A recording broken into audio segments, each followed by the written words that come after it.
This is an incredible relief for all the family members gathered here. It's a relief to the friends and colleagues all across the country who've been praying for this day for a long time. The deal that made this possible was a feat of diplomacy and friendship. Friendship. Multiple countries helped get this done. They joined the difficult, complex negotiations at my request, and I personally thank them all again. And I've thanked them personally, and I'll thank them again. All told, Russia has released 16 prisoners. 8 Russians who are being held in the West will be sent home as well. These 16 prisoners from Russia that Russia has released include 4 Americans, 5 Germans, 7 Russian citizens who are political prisoners in their own country. One of those Russians runs a human rights organization, Memorial, which won a Nobel Prize in 2022. Putin threw him in prison for voicing opposition to the war in Ukraine. 4 others work with Alexei Navalny, political opposition leader who died in Russia prison this year. Now they can live safely abroad and continue their work of advocating for democracy if they so choose. This deal would not have been made possible without our allies. Germany, Poland, Slovenia, Norway, and Turkey, they all stepped up and they stood with us. They stood with us. And they made bold and brave decisions, released prisoners being held in their countries who are justifiably being held, and provided logistical support to get the Americans home. So for anyone who questions whether allies matter, they do. They matter. And today is a powerful example of why it's vital to have friends in this world. Friends you can trust, work with, and depend upon, especially on matters of great consequence and sensitivity like this. Our alliances make our people safer, and we began to see that again today. Let me say this. It says a lot about the United States that we work relentlessly to free Americans who are unjustly held around the world. It also says a lot about us that this deal includes the release of Russian political prisoners. They stood up for democracy and human rights. Their own leaders threw them in prison. The United States helped secure their release as well. That's who we are in the United States. We stand for freedom, for liberty, for justice, not only for our own people, but for others as well. And that's why all Americans can take pride in what we've achieved today. I want to thank everyone in my administration who helped make this happen. Our work did not start just on day one. It started before day one. During the transition, I instructed our national security team to dig into all the cases of hostages being wrongfully detained, which were inherently, well, we inherited them from the prior administration. I wanted to make sure we hit the ground running, and we did. As of today, my administration has brought home over 70 Americans who were wrongfully detained and held hostage abroad, many since before I took office. Additionally, I issued an executive order in 2022 authorizing penalties like sanctions and travel bans on those who hold Americans against their will. And my State Department has introduced new warnings for Americans about the risk of being wrongfully detained by a foreign government. Deals like this one come with tough calls, and there are never any guarantees. But there's nothing that matters more to me than protecting Americans at home and abroad. And so we'll continue to work for the release of all wrongfully detained Americans around the world. Let me end where I began, with Paul, Evan, and also Vladimir and their families. They never gave up hope.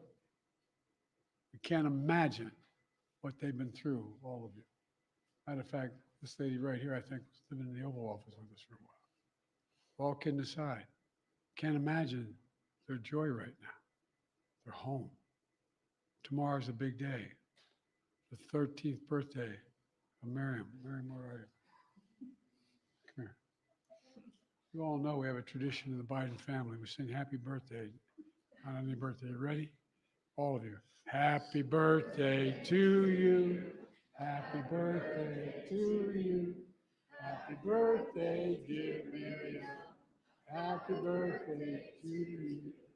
Remember, no serious guys till you're 30. God love you.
great sense of gratitude to the Chancellor. The demands they're making of me required me to get some significant concessions from Germany, which they originally concluded they could not do because of the person in question.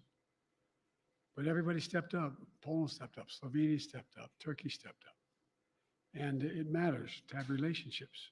It really does. These things matter.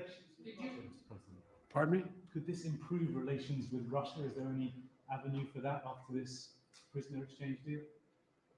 As my sister might say, your lips to God's ears, man. Did you speak with Vladimir Putin about this? Would you be willing to speak with Putin now directly? I don't need to speak with Putin.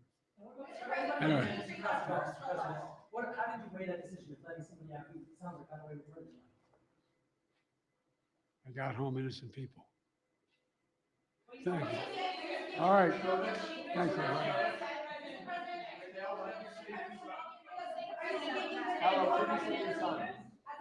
you speaking with everyone or any of the leaders about this? Say that again? Are you speaking with President Erdogan or one of the leaders about this? Yes, I've spoken to all the leaders about this. What did you say? And by the way, as a father, look, you heard me say this before. I mean it.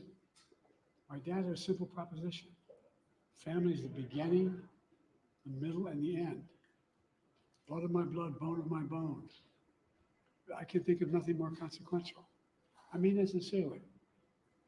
And having lost family, not a different way, and not knowing what's happening, the circumstance when they're accidental, health, it matters. Mr. President, what did Germany ask for in response for their cooperation? Nothing. President What did Chancellor President Scholz say? Trump has said repeatedly that he could have gotten the hostages out without giving anything in exchange. What do you say to that? What do you say to President Trump now, former president? Why didn't he do it when he was president? Sir, what did Chancellor Thank you guys. Scholz say?